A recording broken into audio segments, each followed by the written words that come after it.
first, and then we'll get started. But we're gonna be We'll speaking be on live YouTube now. soon. Yes, we're live on YouTube, but the YouTube people, they'll see us when they see us. Okay, redirecting to YouTube. Here we are. Now I'll mute that so I don't hear it. And now I'm going to take that link and then I I'm hope my going to share audio is it to okay. I don't Facebook. have my Oh, your AirPods audio's in. perfect. Your Yeah, audio's okay. perfect. It's amazing how laptop speakers are so good now. I remember they Oh, used to not be good. they used to be awful. I mean, my audio is going through my camera because I have a special camera for the Hmm. on my desktop setup.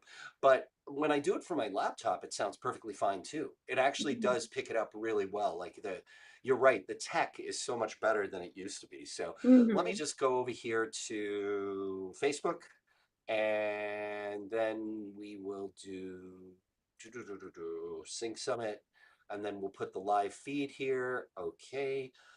Uh, just bear with me. Of course, it takes a minute whenever you're trying to do something. Join us.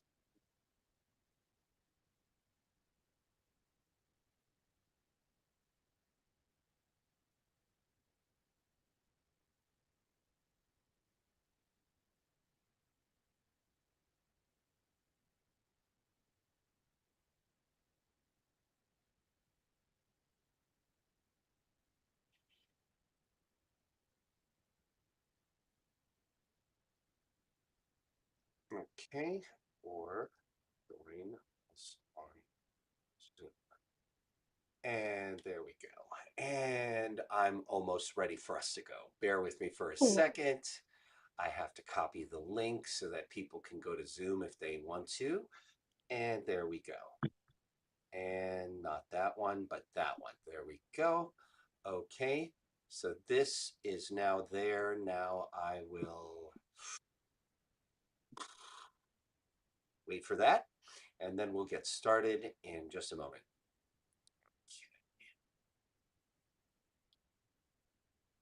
And then we'll do one more thing and then we'll be on. So just now, and we pin that to the top.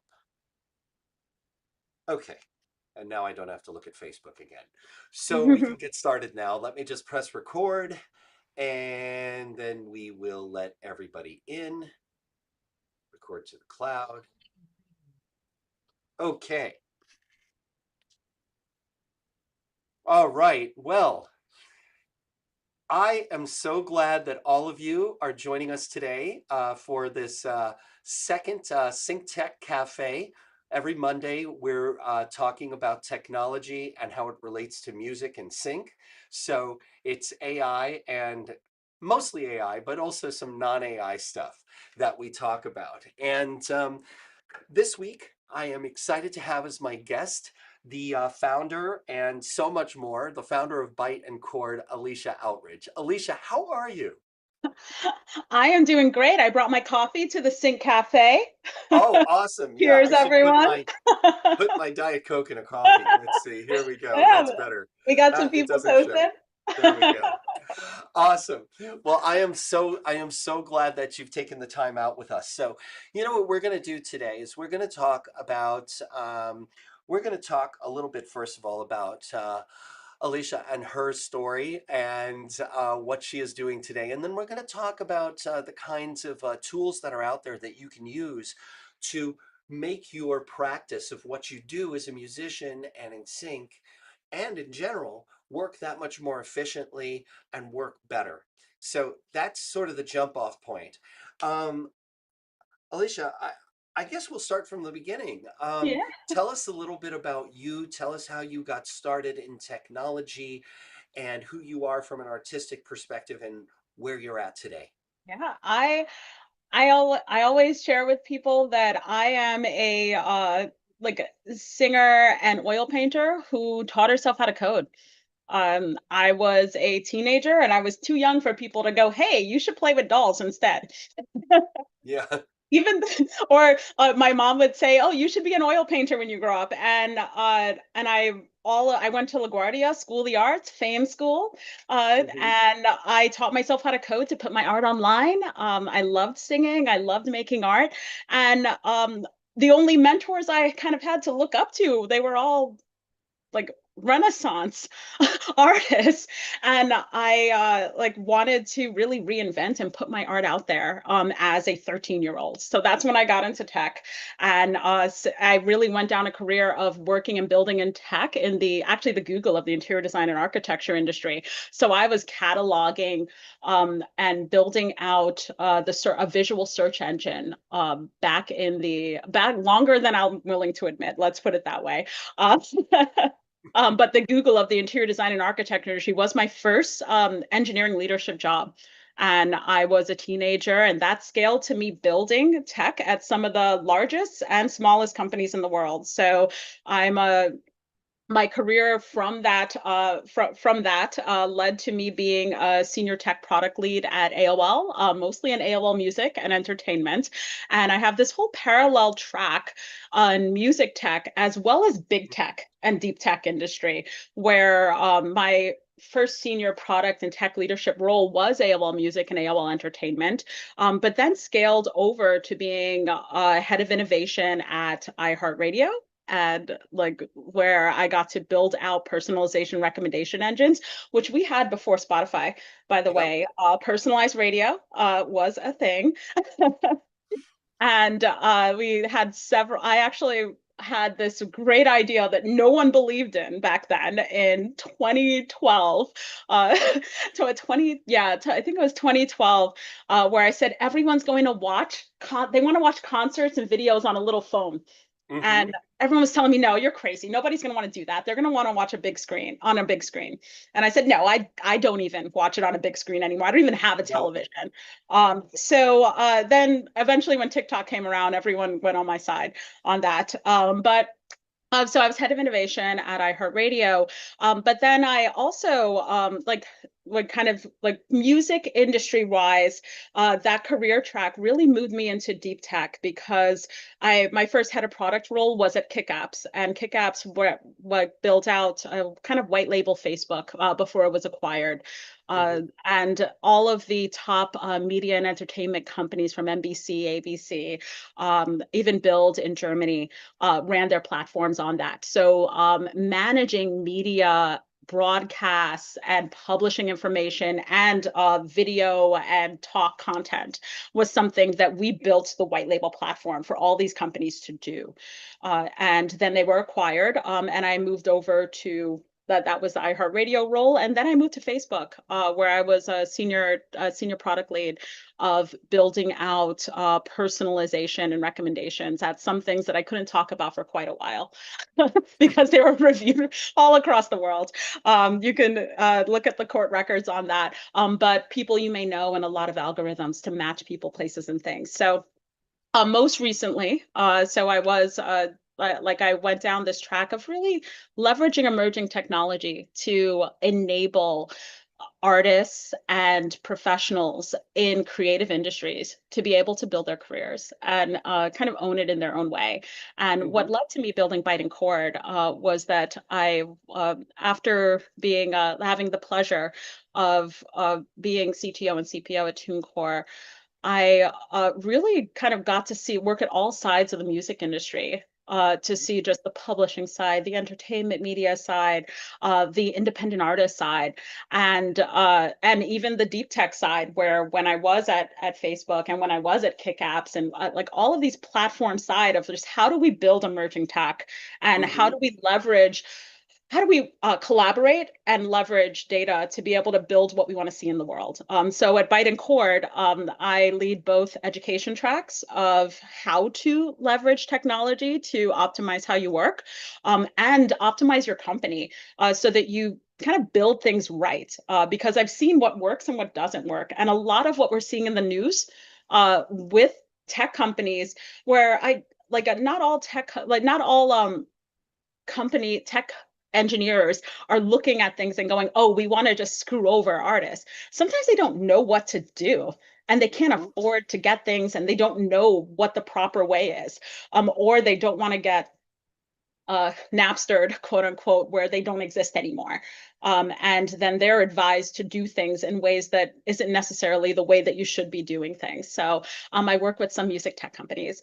So all of that aside, like I kind of like this dual teacher operator that combines how I worked as a professor at universities and how I work in the tech industry into just us being able to work and build things better.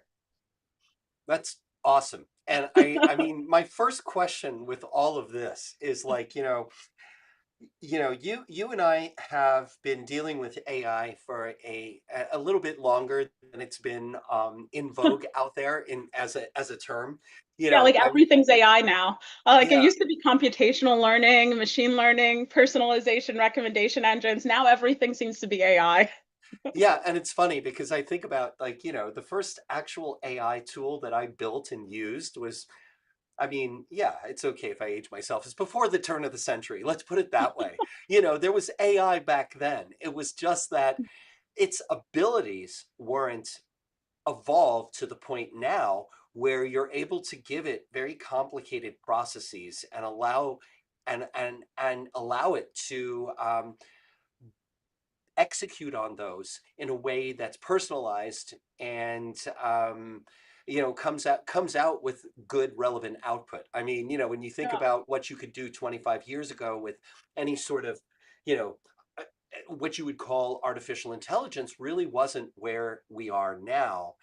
Yeah. And with that said, the reason I'm bringing that up is that if we look at AI today, um, what do you think right now in terms of where we're at with the music industry and technology is of real usage for people to think about when they're thinking about AI and how they can apply it to what they do day to day? Mhm. Like it's interesting because when like generative AI is really Yeah, this newer concept and right. 10 years ago when at Facebook, I had been working on generative AI tagging Yep. and and that was really generating and predicting what people's interests were. Right. And if we think they would connect with each other, would they like this person, this place, this thing? And based on their behavior as inputs and what we can like their actual behavior that they're doing on the internet and then behaviors of kind of people like them, then we could predict pretty well who they knew, what they liked. And that, like as you said, even just before like the early AI machine learning days, you could predict that based on a lot of analog data. Yes. iHeartRadio had all of these radio stations that had these editorial curators creating playlists based on what they thought people would like to listen to.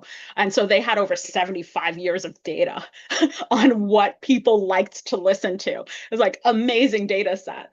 And I even tested that against one of the like against what Facebook's data was and against what Twitter Music's data was, if anyone remembers that back in the day. Hmm. And iHeartRadio's data was better. And so I bring that context as an example of like generative AI today. Our behavior our expectations from it have changed. It's not just the inputs of our behavior, and it's not Yep. just the lookalikes of people like us. Hmm. We got really good at that. Now we're we're nicer to AI than we are to people. A customer service AI person gets treated way better than a customer service person that is a human. Uh, It's true. and and that might change at some point, but for now we're kind of worried about the robot overlords. So I guess we're all being nice to them. We have and that's a switch in technology because probably 10 years ago nobody would have said, oh, the robots are going to take over. It was a Hollywood thing. Like some people like might be tinfoil hats saying that, but you, at least when I knew me and my coworkers, we weren't going, oh, humans are not as smart as machines. Like Right. we aspire to connect people using technology, but not replace friendships. Like you didn't replace liking people and talking to them with Facebook. If you Yeah, chose to do that, then you made that choice. And that expectation is what has made generative AI today, I would say, and that this could be this could be controversial, but the length of the song that we even listen to has changed based on our changed behaviors. We have less absolutely. patience. The internet has like accelerated everything around us to the point that the average length of a song and our like how many friends we have, the definition of a friend has changed. So generative AI, when we talk to it and we if we expect it to tell us well, if we expect it to tell us most of what we need to know, then we never go look and learn anything in advance before we talk to it. If you know the topic, then it tends to be probably about 40 to 60% there. Yep. And and then you can fine tune it. But if someone who knows the topic and who has, if you are a music, if you are a singer with your own style, it's not going to be able to be you unless you make it you and unless you stop changing and to the point where you don't adapt, because you normally would adapt and change over the course of your career, and over the course of like how you act. So technology has changed so much that I think that we are kind of becoming the mean and the average, and then if that becomes just what our decks are and what we say to each other, then that's what we're that's that then what we will become replaceable by technology if we stop like owning the tools and changing it. I agree with you. I mean, I go by when I look at development and just in technology in general, whether I'm developing it or I'm using it, by Mhm. what I call a 60% rule. Like I feel like good technology will get you. And if you disagree with this, disagree with me, please. But my feeling is that the threshold of where I want technology to go, whether it's an operational AI or generative AI, is to get me to 60% of where I want to go. Mhm. Because there's a lot that you can do with technology right now if you prompt it correctly, and that is the key to get you output in terms of better discovery, better sorting, better analysis of something. And this something in this case is music. Yeah. Okay. So some kind of output based on what I've asked it to do. If you get me to 60%, that's where I want to go. Yeah. Because ultimately, the decisions and the actual execution at the end of the day should not be done wholly by AI. It should get you to the point like a bicycle does faster and more efficiently. So then you can take that 40% that's left over and say, okay, now I have something I can execute. Now I have Mhm. something that I can do. And that's 60% of the time that I would have spent doing analysis, doing research, listening to music. Mhm. Now I can spend on doing another 30 different things that I Yeah. never had the time to do.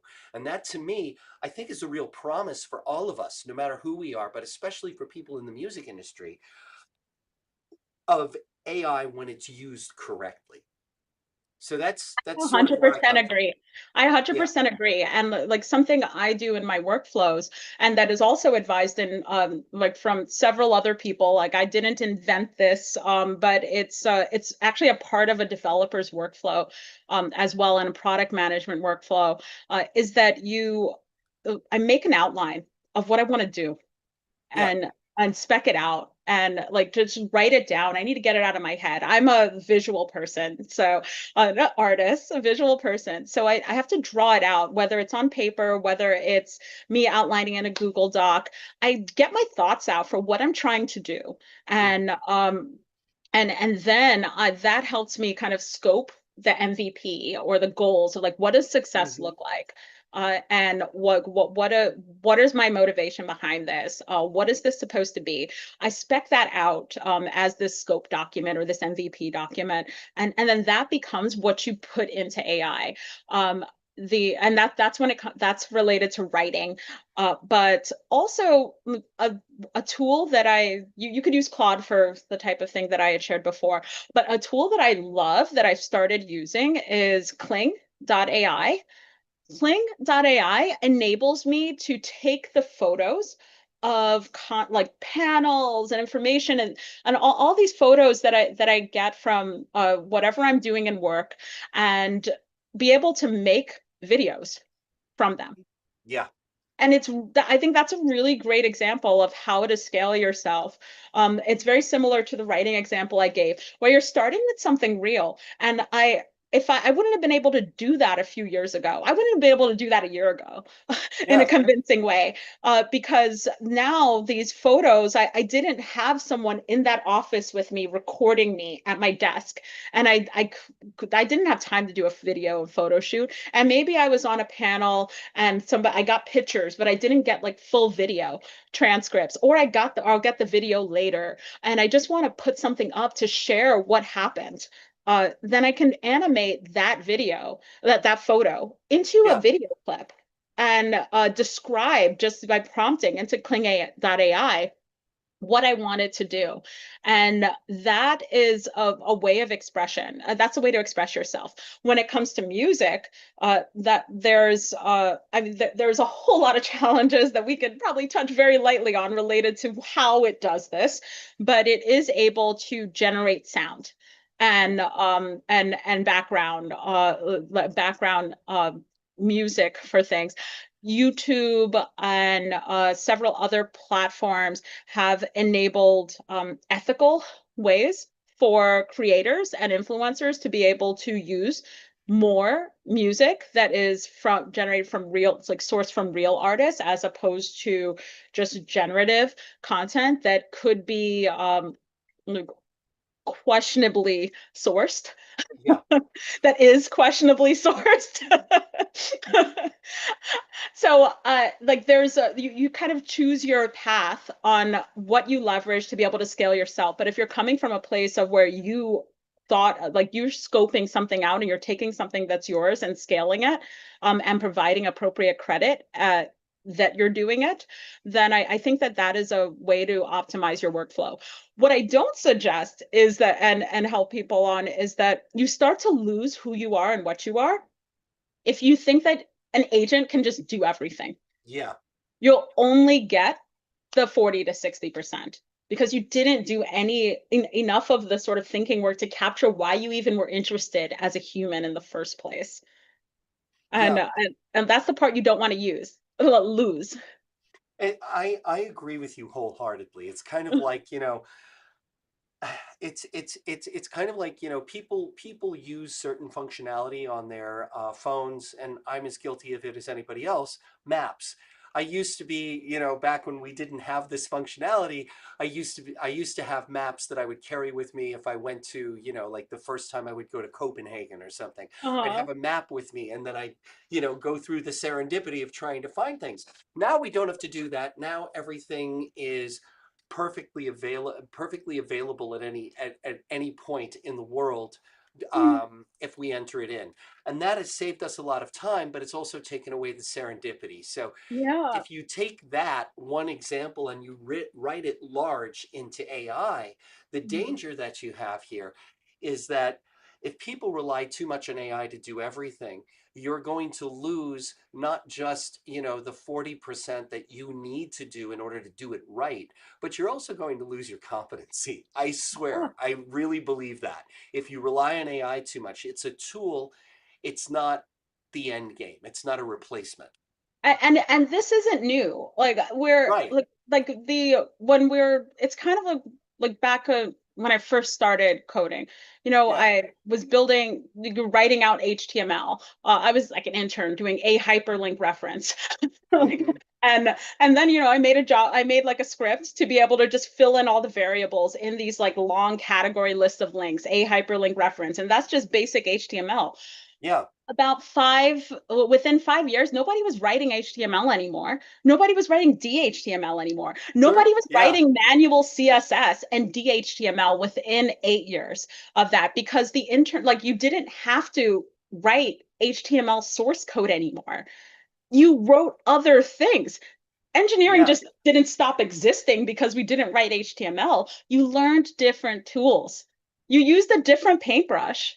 You Yeah. used a different pencil. You used a different like filter on your on your voice, or you use like different instruments on this like to be able to balance the song and vibe of what you were doing. You can change the tools that you're using, but you have to be able to like use any tool, and like that flexibility requires I would say just three like well when I approach like what do I automate versus what don't I automate.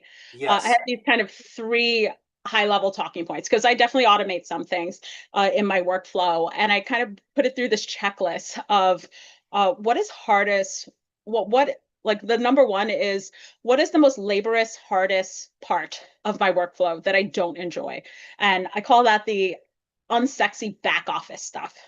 um, that is kind of going through my email and like trying to organize it and prioritize it. Like that's something, sure, I want to automate that. I used Yeah. Fixer.ai for a while for that. Fyxer dot AI. Love that tool. I had my own backend that I had built before I found that tool that I was running and doing that. And I still kind of automate doing some of that on my own. It does make errors, definitely. Sure. Like you have to check and balance it. I started playing with Inbox Zero because but I wasn't getting through all my emails. And I signed up for newsletters and I wanted to read those newsletters, but I was getting hundreds of newsletter emails Yeah. daily. And so it might make mistakes, but the alternative is me never seeing it.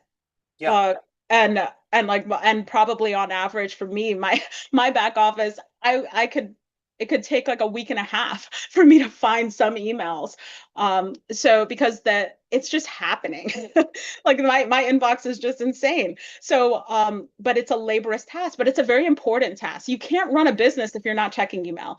um so uh It's true. And if you can use these tools to help make your email workflow more efficient, you're already getting something huge out of it. I mean, for me, it's like I get, I don't know, in the magnitude of probably 300 emails a day, mhm. and I do my best to sift through them. It's a constant game of triage, and Yeah.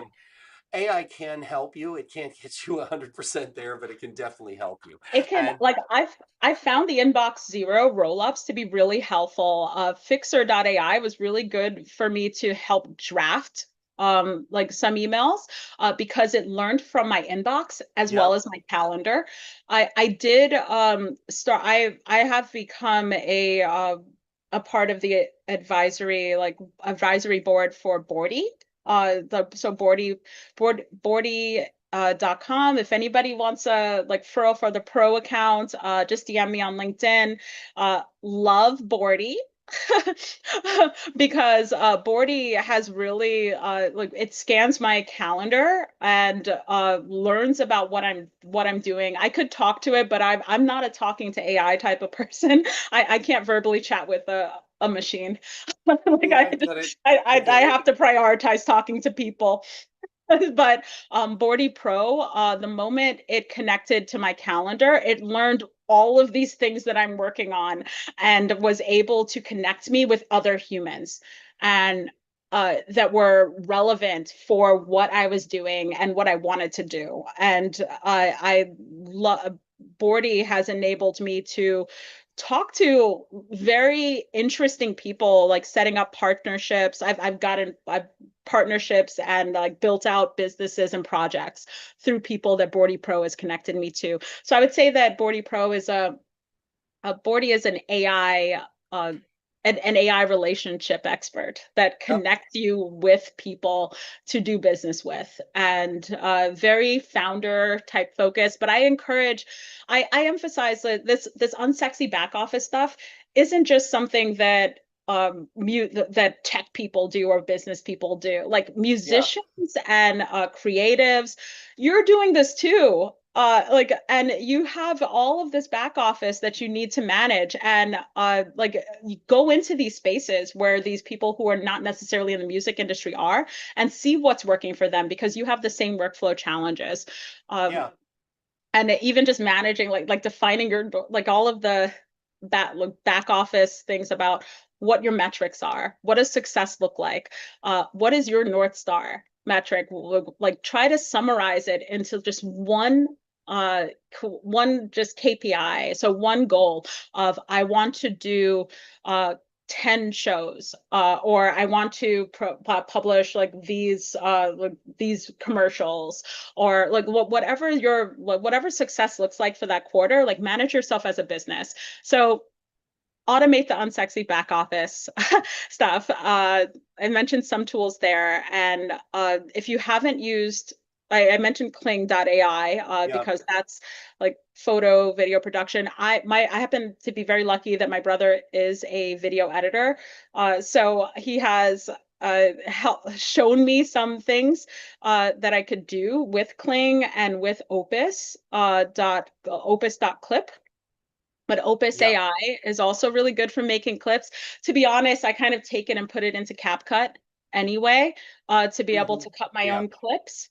But CapCut is great for video editing, and you can combine animated photos and video clips together to be able to make reels to promote Hmm. yourself.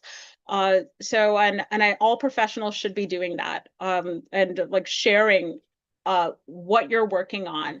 And showing more of your process, because I actually even take video clips now of record video of the behind the scenes of when I do a keynote or when I do a workshop, because all the polished content, anybody can AI that. But Yeah. the backstage view is almost more valuable because then you know it's real. Yep. Like, so I'm trying to get better at that. And um, BTS is hard, isn't it? Because it you're in the really middle of so many different things, you know? you have to just bring a friend. Like Yeah. I just try to bring a friend over, or I started setting up just a camera with a tripod there just so I can record things, and it helps to get better at talking about what you're doing, because as an art creative, you tend to sometimes you can be a perfectionist. Sometimes people can be perfectionists, sometimes they aren't, and I envy those people, but I had to get over being a perfectionist, and the it helped me to kind of record things so that I could just like get better at sharing it. But you have to choose which channel. So the like that's where I would kind of get to number two point no, point number two of um augmenting. What to augment yourself, don't automate relationships. And I see that a lot of people kind of automate their, like I mentioned, automate your email responses, automating like all of your introductions. Like nobody wants to reply to a machine like your No. AI agent. It took a while for us to even get comfortable with Calendly links. Like Hmm. somebody's Yeah. so entitled that I need to book time with them. Now it's common, but at first I was like, "What is this? Like, why am I?" Yeah. Why am I It's like, talking why through are a you system? being so formal with me? I've known you for all this time. And now it's like, well, wait a second. I'm the same way. I need Yeah, structure. This helps, yeah. you know. But now it's become the norm, and Yeah. so like it's where it's okay, where like people kind of are scaling how they connect, and it's become a convenience, not a insulting thing. Like I would say maybe I don't know 5 years ago, like you didn't real 5 6 years ago maybe you didn't have everyone having booking links. So when you're augmenting yourself, really think about what type of relationship you have with this person and put additional context on what you're doing. If you're like, if I'm talking to someone in Europe, my booking link only has time afternoon, Yes. like at noon Eastern time. I know that they're not available that time. So I'm going to tell them, like, look in my calendar or create another booking link that opens up times that are earlier for them. And like I think that that's like something that you have to do to so that you add that additional context. So what I've done to be able to scale myself in that way because I'll end up just sending typo written text to people if I type everything. I run a local model to help me understand how I talk to people over text and over messaging services and over email to learn what my style is. I don't know anything out there that I would trust to look at all of the texts that I with my family, with my friends. But if I Oh host yeah. something on my computer, then it can help me figure out what my brand voice is. When I'm at a larger company, I'll have a PR team and you have marketing and blah blah blah. I don't have that now, like where I would delegate that. And most Yeah. people don't. And even then, it's not like some brand PR person that is defining what my voice is. It was me in those roles defining what my voice was. And Yeah. now I built out I have a workshop coming up on this if anyone's interested. But when you think about what's precious to you that you don't want to put in Claude, or if you don't want to put it in some large language model, it could be related to your music, it could be related to your decision process for how you choose music. Um, Whatever it is, for me it's my voice and how I talk and how I Mm-hmm. communicate. That's what I focus on running a local model on my computer. And I've tested out a few from a llama to oh god, like several others. That's a little bit more technical, but I'm working on just demystifying, making that super simple so that it can be something that you can actually run on your phone or on your computer, and you can actually only do all you do is just train it on your own information, and Yeah. then it will summarize for you what your brand voice is, what are the things that you normally say, what are the patterns for how you normally structure things, and then you could take that output and put it into a large language model tool, or Yeah. put it in like a more advanced type of, like, give it to Bordy, or give it to like Fixer, or give it to Claude or ChatGPT to do something with. But the real information that's training that it's getting trained on is more informing you. Um, I think that if I was a musician and I wanted to kind of see the evolution of my sound over time, I would do something like that. Yeah. So that I could just see that for myself and tune it. Um, so augmenting yourself. So for me, like that is how I augment kind of scaling communications, which is, but without automating how I talk to people. And that enables me to just generate text based on what I normally reply. I used to manually just save. I don't know if anyone who has an Android, I have both iPhone and Android. So on Android, you have a clipboard that can hold more than one thing at a time. So iPhone, it's only one, but you can download an app to have multiple clipboard saves. But before AI, I would save all these templates of things that I would have to say constantly and just paste them in and edit them. Now I have my local model modify that. Concerned with my identity being stolen. That's a really good question because That's interesting. I, so I actually had someone approach me uh, about a year ago, saying that they were going to that they were working on a project to build out avatars, like AI Mhm. avatars of people, and like as public people. And I was like, I'm not that public. Like, number one. And I was like, what am I, what would this avatar do? And they're like, well, we'll make it for you for free. It'll have your voice, your likeliness. And I was like, well, what does it do? They're like, well, anything that people ask for it. I was like, that sounds like AI OnlyFans. This sounds terrible. Yes. I'm not just I don't want this on-demand avatar of me on the internet. I mean, like, I've been on the internet long enough. That sounds terrifying. Yeah. And this company said, well, like, it doesn't matter. It's not you. And this was a man, of course.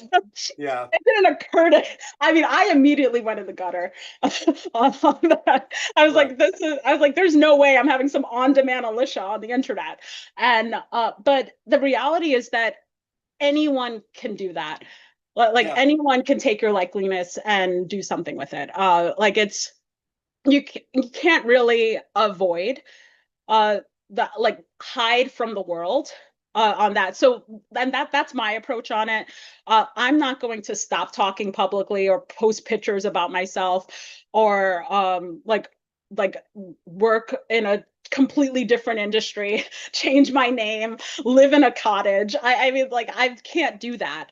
So I'm not as worried about it. And I had a similar realization back when I was, and this will age me, back when MySpace, I left MySpace, went on Facebook, and I was in college, and I was doing government president in college. So I did a lot of stuff on Facebook, but Facebook was private.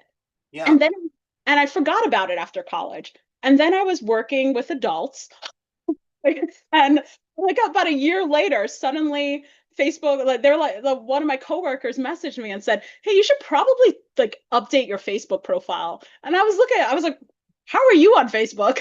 Like if Facebook's a thing? Like you're old, man. You're not yeah, on Facebook. Like that's like college app."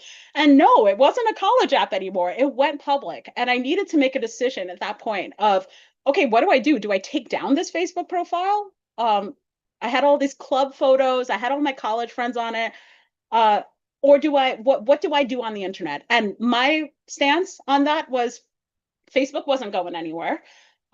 The internet is public. It's not just this thing I did in college to socialize with people. It's something that's going to become much bigger and it's going to become the way that we socialize. And it did. And that's kind of the way I see when it comes to your identity online. If you don't define it, someone else will. yeah, 100%. And at the end of the day, look, I've been a victim of, I think all of us have at one or another time, our identity being used by somebody else to set up a fake account. It's just something you have to deal with. It's just something you have to deal with. If it happens, you just have to work around it. That's the way I look at it. Now, I had a question. Yes, I will admit I'm one of the old people too, but I'm still pretty current on these things, and so are you. So, My despite that, 13-year-old sister has humbled me. well, yes, of course, but I think we still have some validity in today's world. Now, I wanted to get to something. I'm going to change the subject to go to something that I think is really practical to start off with. One thing that I do every day, and I'd advise everybody to experiment with this, and you tell me what you think, Alicia, is that I will go on to, and you can use Chat GPT, it doesn't matter, and let it get to know you a little bit, first of all, and Mm, then tell it what you're trying to do and what your goals are, and then have a conversation with it for 5 minutes every day. And the reason that I say that mm, is because if you know that you're using the technology correctly as a sounding board, the way you would a personal assistant, where you're like, I'm thinking about this. What do you think? It can be really useful for you to help you to focus your ideas. Just do something really basic like that with mm.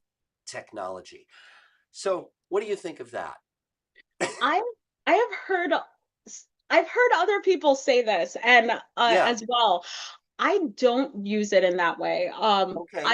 I like I think it's just a matter of uh I like to when I work with my assistants, I think that they through osmosis they learn how I work. Of Uh, course. but I'm very much a sort of create a brief. Like I'm a like one pager brief, like download and structure a structured outline. So my first draft thought on something is usually very structured and and I think that it's for whatever reason, even whenever I talk to or talk to an any sort of AI tool, or even I think when I talk with other people, I tend to show my brief of like, hey, here's what I think, here's where I'm Yeah. coming from, and then what are your thoughts? And that can be very overwhelming for some people. So I have learned to adapt that because I'll just like I'll just put all this stuff on them and I'll sometimes get asked how long have you been thinking about this? And I was like, I just thought about it now. Like this was just what came into my head. This one pager that I'm going to send over to you. So I tend to talk to AI tools in that way, and I'm curious about the other approach because I think that I think that it's valid. I think that if I didn't structure things like that, um, it would be helpful to get that structure. I but that said, when I don't have that structure, I think that I kind of lean toward Google. I still Google. I love Gemini. Google. I think Gemini has become a closer thought partner for me than Claude. Hmm. Gemini has gotten better at on its AI tools, and I'm actually opened up my Gemini now because I've started using it more as it improved over the last 2 months. Because I used to just Google search things like Yeah. to be able to try to structure it. Like, so if I needed to research something about, okay, what is my stance on something? Uh, and random things. I would just Google it. And now I'm using Gemini that way. And Gemini tends to output things to me in this similar structure that I use. And I think it's because that's how I used to use it. And that's how I wrote my emails. And Google just knows that about me. Um, Claude, what I worry about of using Claude or even using Bordy, I spoke to some people at Bordy meetings that where they love Bordy and even AI tools I built that they are being used as companion thought partners. I worry about using those tools as thought partners because I don't think I would know how to think anymore. I think I would become less structured in my thought, and I wouldn't if I don't have a perspective on something. I think I don't trust my the meat suit, my ancient operating system in this meat suit I'm in to still be able to think if so much is coming at me before I've thought about it. So I think I protect that, and I have actually scaled my advising and work and Hmm. education to high school and junior high, which is like a pretty unique thing where I could teach I can teach executives and companies and corporations, advise startups and founders, college students, but then now also grades 6 to 12. And when I work with them, I like they're actually so happy to just like think on their own and write and research and like learn those skills. And they don't have those skills. I have seen college students that I've worked with lose that skill as well. Where they didn't know how to research anymore because they almost felt demoralized by using AI as a thought partner because it can manipulate you. Facebook's algorithms, people like that. There's all of these cases where they say, oh, it manipulated us into feeling unhappy and feeling depressed. It destroyed our mental health. Why do we think that AI is any different? Uh, I agree with what you're saying substantially. I mean, look, at the end of the day, I'm not your typical user because I oh feel yeah, you're I'm very cognizant of hallucinations and inconsistencies. And when I talk, just to answer Nancy's question, when I talk to I say, all right, so this is what's happening this week. Give me a prioritization because I'm usually working on multiple competencies, and sometimes I need to bounce off of something, not to have it tell me, oh, this is what you should write, this is what you should do, you should take it in this direction creatively, because I'm not going to listen to that. I mean, when I ask for that, which I will sometimes, where I'm like, here, I uploaded something I wrote, give me a breakdown. I can take that and I can use it for my purposes or discard it. But when I go personally, I will say, all right, here's the priorities for the week. Um, what are some ideas of balancing these out and building some realistic timelines around them? That for me is useful. And yeah. and I think that's different than talking about in the case of what you're saying, I have a It is. project. Yeah. That Like can it's be like, oh, I useful. have an idea for a business. Like tell Yeah. me if it'll work. Like it's like and I No, don't do that. yeah, or just like, oh, here's what's on my mind and here what like using it kind of as a diary.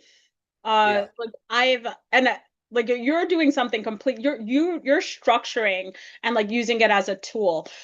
The the intro, what's some, and it's really good that the question was asked on like, what are you asked talking to it about? Because I've Yeah, seen other behavior of because I there was a AI agent tool, chat tool that I had built, and it's stealth right now, so I can't say the name, but people were using it in that way, and we didn't expect it because it was more of an executive relationship connector platform, and the but people started using it to just like kind of log a diary of their thoughts, and there was some really personal things happening, like oh, that they were people talking get very about. personal. Um, and we're like, well, now we need to put guardrails on this because we can't have this come up in a conference, like for what they're talking about. And but they saw it as this like omnipotent AI. And I spoke to some of the users where I would said like, well, like how often do you talk to it? And the some of the most active users were telling me, oh, I just tell it everything. I feel like it's my friend. Like night before I go to bed, in the morning when I wake up, and I was like, I this is just a tool that I launched a week ago. I Yeah. was I was like, this is not like some omnipotent thing that it's an executive relationship connector platform. Like it's your family's affairs should not be used in this. So I think that um, there's a like having that structure Yeah. of like the tool. I say a phrase a lot of like AI is a fork. It has a function. You use it for stuff. Uh, Exactly. it doesn't, the fork doesn't drive you. Now you're whatever the fork touches, now you have to eat. Like, and I don't want a smart fork. I don't want my fork to choose what I eat. Somebody built one, by the way. Like I don't know. I don't think it What does exists it tell anymore, you but the I have seen percentage this. of like starch in something, something like Yeah. that? Like I don't want my fork telling me what to eat, and then I suddenly don't have the ability to choose like what I Yeah. eat. Like because I have delegated it to the fork. Well, I will give you exactly what the prompt is that I use. So you can use this or not use it, but I think it's actually a good prompt. There you go. That's exactly what I say to it. And you can use this, it doesn't Mm. matter which system you use, but this is a very utilitarian usage. Oh yeah. It's not a creative usage. And to be fair, for what you're talking about, there were times, okay, when I started really playing with different AI platforms, not now, because I just, for a lot of reasons, I don't have the time for it. But when I started goofing around with some of the over the last 3 years, I would start to go down rabbit holes. Like I would start to go down like, hey, what if we created a construct together on the right, like in the way of the rights of man in France around the rights of AI. And I look back on that, I'm like, why did you go through this thought exercise with an AI? You know Mm. that, I knew I wasn't talking to a human being, but it was kind of fun to go down the rabbit hole, Oh, even for me, you know? no, it's really good to be able to see what information it has and what its perspective is. Yeah, You've been doing things long enough where you can drive it. yeah, And you've been working in tech long enough where you can drive and control that. Uh yeah. I think that there's so many people that can't do That's the that, key. and I question even just how long like skills atrophy if you don't use them. uh 100%. I used to be really great at writing email, and at what back at Facebook, like there was this setting where you could choose how people communicate with you, Yeah, and many people chose DM, like not email. And so the entire time I was at Facebook, we didn't really use email. We used Facebook Messenger, and we used Facebook before Facebook launched Facebook at Work. So I completely lost the ability, like so much of my email abilities during that time that I had to relearn. I didn't like know how to even work over email anymore, and like what when I left there, and and I think that it's still very shorthand. Like sometimes the writing style that I have from how much of my work became. I mean, it's good that it's more relationship based, so it's a definitely different levels. But it took me about probably about a year or two to kind of Yeah, relearn how to use email and then how not to use it so formally too. Because before I was at Facebook versus after, if you're working at a corporation or if you're working at a startup, like you write emails differently. And then Slack, like Slack writing versus texting versus email is different. So yeah, like skills can atrophy, and I think it's a good to just figure out like that third high level talking point of like protecting your output with a clean import. When you're using AI tools, look at what your strengths are yeah, and like whatever your strengths are, protect that, and try to scale and automate the rest. And your prompt, by the way, is amazing. Like that's something that you could create a Claude skill uh, yes, to be able to do and schedule through through Claude Code to run every day. Gemini now has started. It started to get pretty good the last month on kind of reviewing my calendar and email and servicing things. The challenge that Gemini has right now is that it's only connected to one Gmail account at a yeah. time. That's the thing. So They only connect to one account, and you're like, stop like I want to say to it, obviously this is futile, but stop doing that. I'll give you access. I'll give yeah, you access to my accounts. I don't care. Make me yeah. more efficient because I know I need the help desperately. So that is that's something that, can be frustrating, is that we have certain limits that are, around how much we can use the potential of this Yeah. utility. Well, we are more multifaceted than these tools. Yeah, And we can't forget that. Like yeah, whoever we are right now at this moment is going to be completely different an hour later and yeah, a week later, years later. Like I kind of it reminds me of when like when the pandemic in 2020, 2020 versus 2023, people were like something I heard people say a lot was, oh, things are so different now. Like before the pandemic, we didn't do this and we didn't do that. And I would tell people 3 years before the pandemic, I wasn't doing the same thing. of like, like course what, not. like 3 years is a long time. I mean, like we somehow froze some moment that was memorable to us and want to compare everything to that.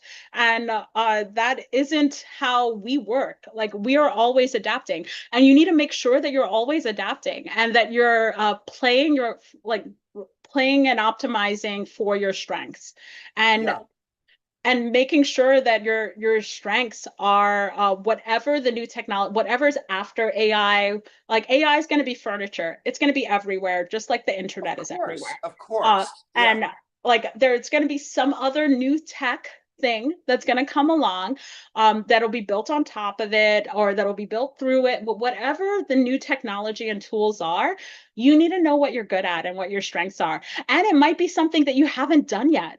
It might be something completely new in a year that is suddenly your strength because you've kind of stayed, you know what you're good at and what you love doing. And you've used whatever the latest tools are to be able to play to your strengths.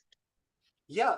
I think this is such a good point. And the thing is like when you're looking at, there's two things that I wanted to bring up. One is talking about the atrophy of skills. You Mm. cannot let your skills atrophy by relying too much on the technology. We've touched upon this already, but, I feel like you have to define, okay, what skills do I want to exercise? Because I see artists doing this right now with generative AI, where they are playing around with Suno and then they start to do more with Suno. Now, for our purposes, for sync licensing, Suno's useless, okay, for legal reasons, but it's not going to be forever.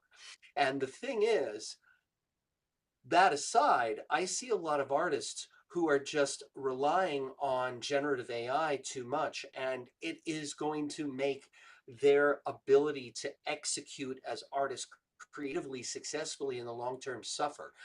I Yeah. know this because I can say this myself as somebody who was a professional writer for a lot of my life.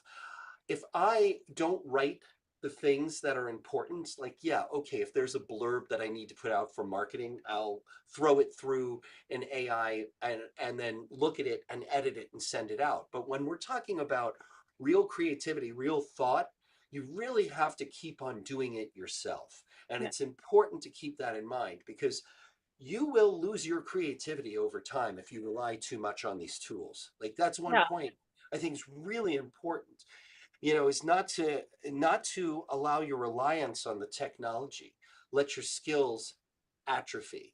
And then, on the other side of things, when we look at ways that we can practically automate what we do, I want everybody to take with them all of the things that we've said, because these tools, the way I'm just quoting Steve Jobs here. I didn't come up with this, but basically these things are like a bicycle. You're still going to have to use your own energy, but it will get you there faster.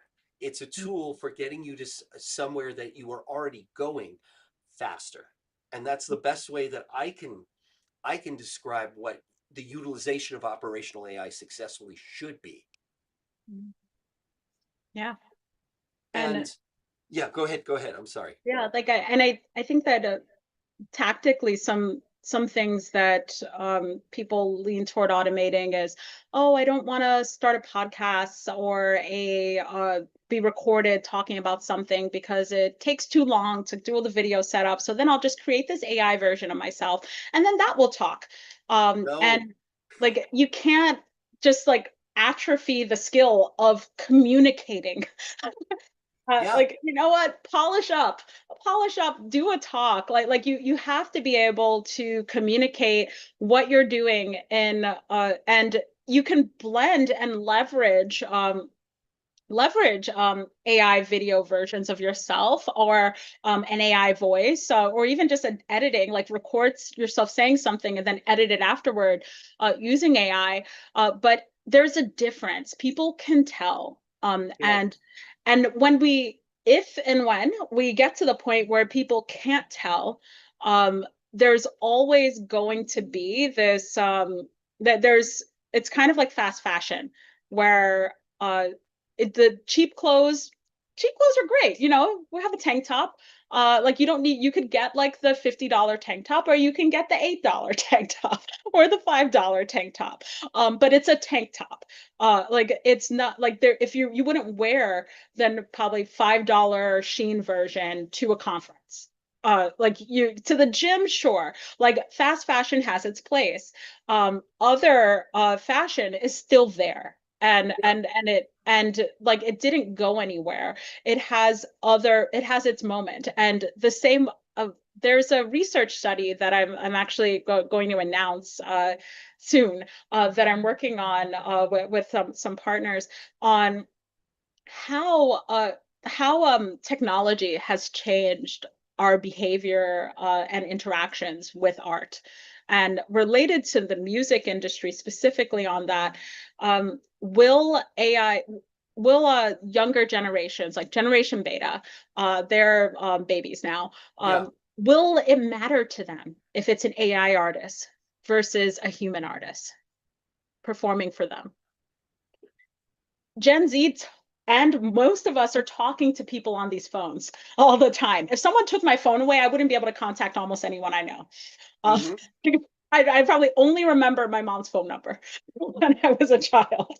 I know. And that Me is the too. only person I would be able to, and I wouldn't have a phone. But so we are already in the metaverse where, and for Generation Beta, if they're never going to see Beyonce in person, or never going to see Taylor Swift in person, or Taylor Swift doesn't speak their language, if a version of her that was so much like her was speaking their language, that's something that they might connect with.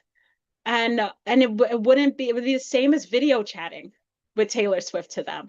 So I think that there is like that, and I don't have the research done yet, but it's a research study that I want to explore, because we have seen precedents where technology has changed how generations define what's real, the definition of a friend, the length of a song, the liking and commenting, poking is even back. Like Yeah. Yeah, Like there's like we're technology changes what we consider palatable over time, and everything that was vogue at one point tends to come back.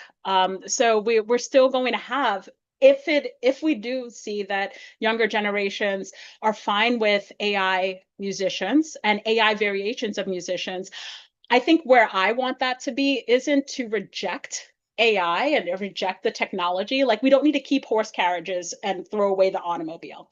Uh, we embrace that, but who owns that? Does Taylor Swift own her AI, or does somebody else own it? And what percentage is she getting off of this version of her? I like to think that all humans will own their identity and their likeliness and be able to license it the way that they want. And that whether you're doing it for business reasons or if you're doing it for health and research reasons, maybe into research studies or into marketing to be able to like whatever you license out, I like to think that we could have control over that. And at the very least, for musicians and creatives, they need to because they're businesses. Their likeliness and who they are and is everything. I agree with you. I think making sure that you're utilizing the ownership of your name and likeness is really important, especially moving forward. And I will say something when it comes to whether or not Generation Beta, Generation, I don't know, Ellipson, whatever it is exposed to a lot of AI created music, avatars, and artists. I think that no matter what, at our heart as human beings, we're social creatures. And what Yeah. that means is that people are not going to, they will listen to AI music. People are listening to it now, whatever.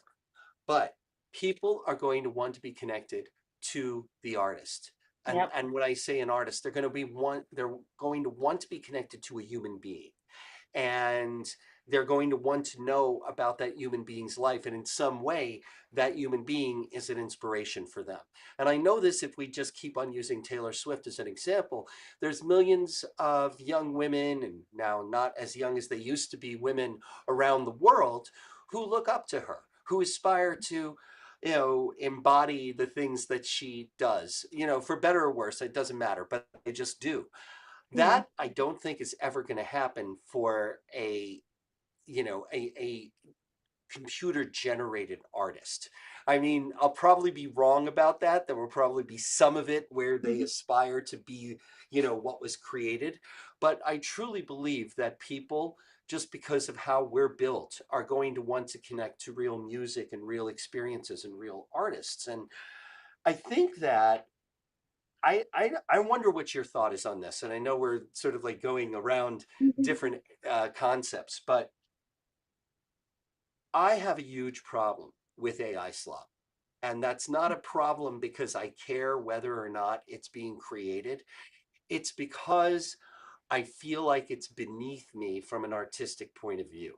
And it grosses me out. And when I go on to, whether it's going onto YouTube to watch a video or I go onto Spotify, except on Spotify, I know pretty much instantly what's what. But, if I'm going on to a platform for content, 90% of the AI generated content I know within the first 30 seconds, and it grosses me out because I know that it's not authentic and it probably does have hallucinations in it and it's probably badly written and like barely edited by a human being.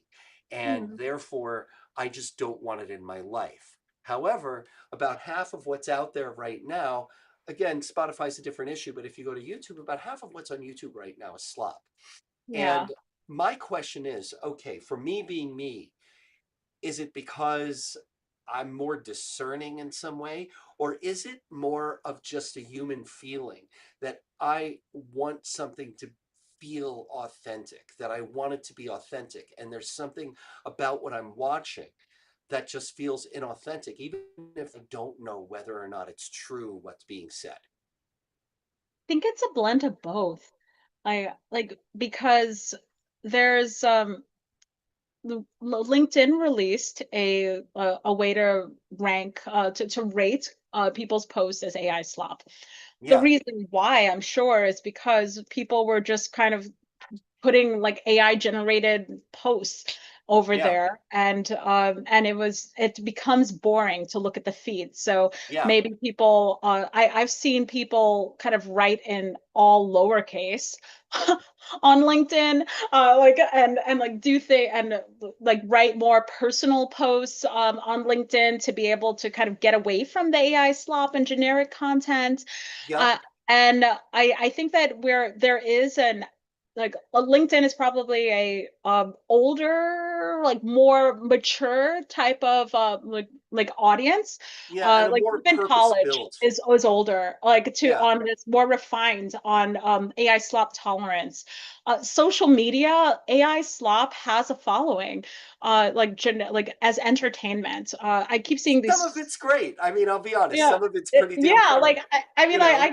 and there's cat podcasts that keep I don't know why I get all this weird AI cat content. I don't even like I think it's probably I said something about like cat videos like at some point and on some panel, and then now I see all these like cat podcasts where cats or AI cats are talking about humans, but that's not even AI slop. Like that's creative content of reflecting on human society Absolutely. from the perspective of cats. And like Chloe versus History is this like AI generated woman that is talking about history, and and it's a man that made her. He's works in video production and he's an artist, but he's telling history, and then now there's all these copies of his content where other people are making AI generated women talking about history.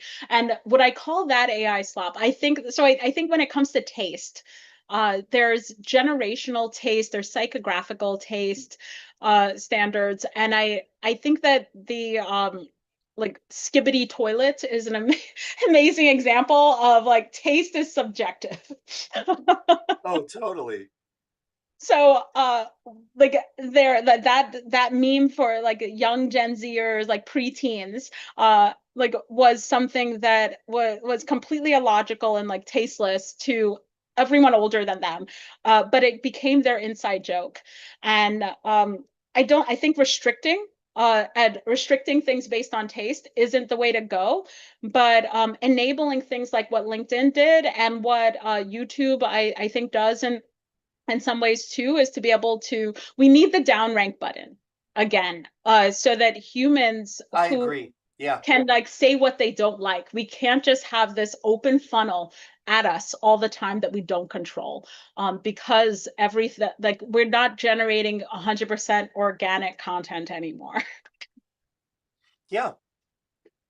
Now, okay, so to wind things up real quick. Now, okay, we've talked about a lot of different tools, a lot of different applications, and then we'll open it up to a question or two if anybody has some questions for us. But if you were to say, okay, what are the top four tools? Oh, and the other thing I have to do is allow you to give a plug for what you're doing this week. So we'll do that. But Thank you. if you were to take like the top 3 to 5 tools that people should look at right now in terms of overall improvement of their workflow, what would those tools be? And if you mention them already, we can just mention them again. Yeah, I mentioned so number one, Gemini Notebook. That's one that I mentioned at a previous summit. I did not mention Yep. it here, but that is Google. It used to be called Google Notebook, and Gemini Notebook is if you aren't some techie that's running your own local model to store all your information, you can do it for free in Gemini Notebook, where you can plug in your like thoughts. You can plug in like references from your email. You plug in notes. Like you can put in documents, your ideas, all of that. If you were using something like Evernote or like one of those like crazy note takers, you could put everything in Gemini Notebook and then have your own Google powered AI that is only referencing your data, not the general large language world of data. You can just query your own data And based on that private little training data box, you can think of ideas that are 100% like reference of yours and like referencing things that you thought or could have thought of a year ago. So Gemini Notebook, highly recommend that. I would suggest that as a really good diary type of tool if you wanted to catalog things that were going on in your life or thoughts or what you want your future to be. I would use that Gemini Notebook. The other one I would suggest that maybe technical people aren't hearing, non-technical people are not hearing so much is Cursor. So cursor.ai or cursor.com, I think is they have that. Yeah, cursor.com, Cursor. If you ever are working with any developer and you want to understand what is built, um, or if you're vibe coded something, you can connect it to GitHub and connect GitHub to Cursor. And you could DM me about that, and I'll put some flow. I'll put like a how-to up on it. Uh, but Cursor enables you to talk to a code base. Very So the true. questions that you had about how does something work, uh, it will tell you, and you could tell it to generate a flow chart. I Hmm. use Mermaid for that. So the next tool is mermaidchart.com. Love them. And they also, it looks like it contributes to mermaid.ai, but mermaidchart.com is a really useful tool where you can talk to it and it will make a flow chart of what you talked about. That is something that is really useful if you don't want to necessarily have something kind of fill in the blanks for you and you want to just translate your thoughts, like your raw thoughts. I use that sometimes to just like download what I'm thinking and structure it. So that I can kind of get it out of my head and know what it is before something else fills in the blanks for me. So those tools I think are very good workflow tools for creatives to be able to understand things. I mentioned some AI video tools Hmm. that I want to recap because I mentioned Opus Clip, which is good for kind of taking long form video and generating short form clips using AI. You can add captions on it, and they're easy to publish online to talk about things. CapCut is not an AI tool. Maybe they have some AI features, but Yeah. it's good for editing video. Descript is something really great to be able to just get transcripts of things, and I tend to use that to be able to just kind of well, when I watch something, I want to respond to it in some way, and getting the transcript from it so that I can get the quotes that I want and be able to just think through the content a little bit more is what I use Descript for. And then if you want to get a little bit more advanced, Cdance is the latest video AI generative model to be able to just generate uh, video content. So that's a little bit more advanced, but it is what Chloe versus History YouTube channel does, and it's very realistic for generating video content. Um, the last thing I'll mention is it's like the old tried and true Adobe. Yeah. Adobe Photoshop is has its own a generative AI features to be able to make editing and changes for posters and flyer anything actually. I use it for like kind of taking the charts that I make and visualizing it into something that I can share online or share in a class and add to slides. Speaking of slides, I'll actually close on Google Slides. If you have not tried it yet, Google's Slide AI, I think it's called Nano Banana. But it's the AI feature within Google Slides where Hmm.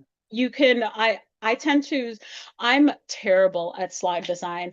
I'm very good at defining what I want, Yeah. but and then I would give it to give it to an assistant and then have them try to figure out how I want to visualize it.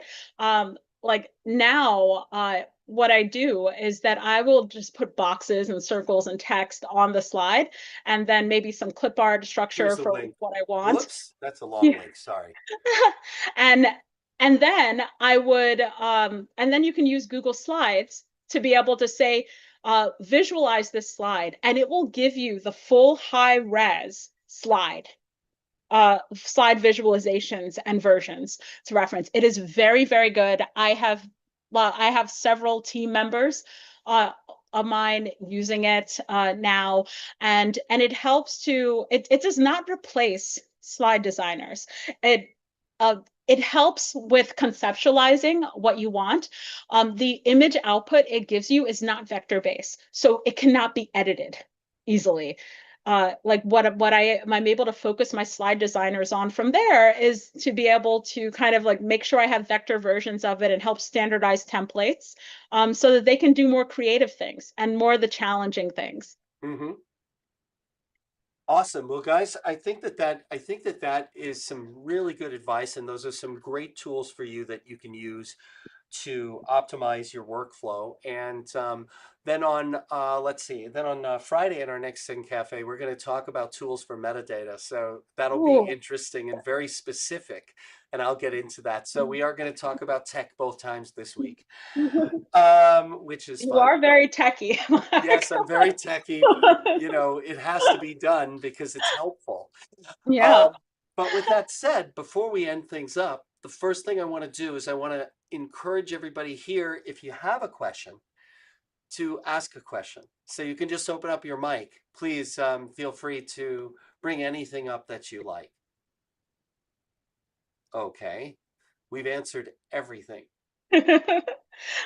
All right, let's see if anybody has a question. Please bring it up. Otherwise, the last thing I wanted to have you do is to give everybody, if you could, the rundown of what you're doing this Yeah. week. Yeah. So I have some upcoming workshops that are held online and in person that you can follow. I hold them very regularly, where one of my goals for this, I call it AI Founder Playbook, and I have the calendar live on luma.com/AI Founder Playbook. You can follow it Ooh. there. I have several a mix of free and paid workshops where all of my workshops are really focused on hands-on getting deliverables. So it's almost like having a CTO CPO hybrid sit with you. And usually I have sponsors that offer like food and drinks if you're in person. I'm starting to run them both in person and hybrid so that I can help people do things like launch something in a day, not just vibe code it, but think of it, vet it, build it, ship it, put it in production, put it on a domain, and put it on like out for people. That is my Ship Like a Baddies hackathon, which is this coming Sunday. And it's from 12 to 5 Eastern. And whatever idea you have, or one of the ideas that I help you work through, the goal is that you can define, build, and get a go-to-market plan all in 5 hours. So it's this mad rash hackathon, super fun, hosted live in person in New York as well as online.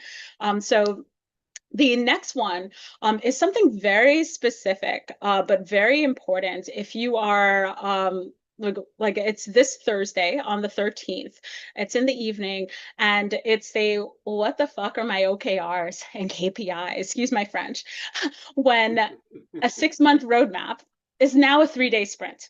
Yep. So we're doing everything fast and we don't know how to measure success anymore. Usually it's a lot of, I find that a lot of people, whether they're employees or whether they're founders, it tends to be performance theater where you're just building things and you don't even know how to measure success. So I actually share some of my evaluation and metric systems of how I define success and how I actually see if if the feature I'm building is actually driving something of value, and what I've taught Yeah. people that I work with to be able to do as well. Because when you ship a feature and then you ship another one the next day and then another one the next day, or you just finish a whole product in a day, then you don't even know what users are clicking on anymore. And you can't No. just say, tell me what users are doing in this and ask ChatGPT or ask a cursor even if you haven't set up the instrumentation to be able to measure it correctly. Um, So there's a lot of tools that I use to be able to do that and be able to try to see, even just define how much time it takes. So very useful if you're working in a company or and you're leveraging AI or you're deciding if you're going to automate something, is it working? And I found that that perspective really helps people be able to kind of show their proof on what's working and what's not, and be the leader in the room to make decisions on what is going to work. So yeah, I like that's Thursday the 13th, where we can like actually automate measuring success. Oops, so I put in the 15th, so it's on the Oh, 13th. oh, here, I'll share the Yeah, link. yeah, share everything. I It's shared, there. yeah. Thank you so much. You know, you're so good at just sharing everything. The links And directly are here. oh, okay, And perfect. but yeah, Oh, you that's can awesome. Good. those are some workshops I have this week, and I have a few others that are coming up in September that are related to a lot of the tools I talked about here. So, setting up a local language model, that's something that I'm finishing the curriculum for because I try to condense it into just these key steps that I can walk everyone through, and so that anyone can do this. And I'm all about really just demystifying technology because ultimately, I'm that oil painter and singer who taught herself how to code.